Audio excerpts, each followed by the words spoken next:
Here we are at the National Gallery of Art, which contains many works from all around the world. With that being said, Jacie, can you tell us what work we will be looking at today? Of course.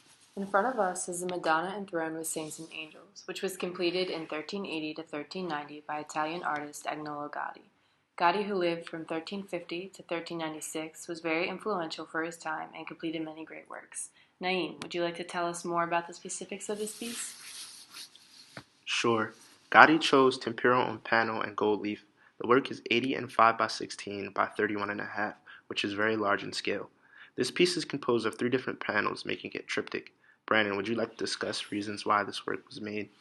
Definitely. The center panel consists of the Virgin Mary holding baby Jesus.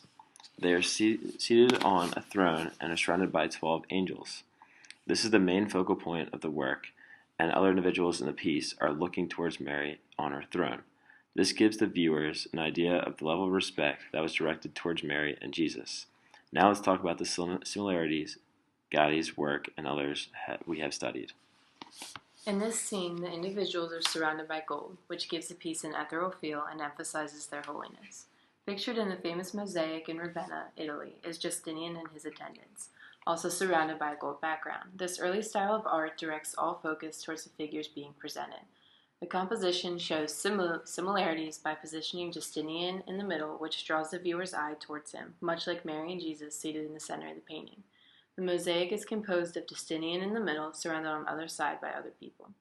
The piece is also very symmetrical, much like the Madonna and Child. Let's go back to some of the details included in the work of the Madonna.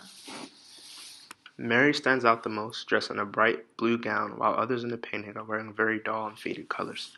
Sitting slightly higher than the rest of the figures, Mary is seated upon a very elaborate throne made out of solid material, which resembles her importance. Going back to the mosaic, Justinian also stands out in a similar way by being the only one to wear purple in the piece, as well as being slightly more elevated than the others surrounding him. Neither of the pieces depict the figures in a naturalistic sense. However, we are still able to determine who is being represented and what spiritual aspects both embody. The work of the Madonna era can be interpreted in a variety of ways depending on the techniques used by the artist. Gatti used specific characteristics to emphasize the importance of Mary and Jesus and what they represent. Similar techniques were used to show the importance of Justinian and what he meant to his people. These two pieces were completed in different eras but contain similar features that show a type of worship and respect towards the figures represented.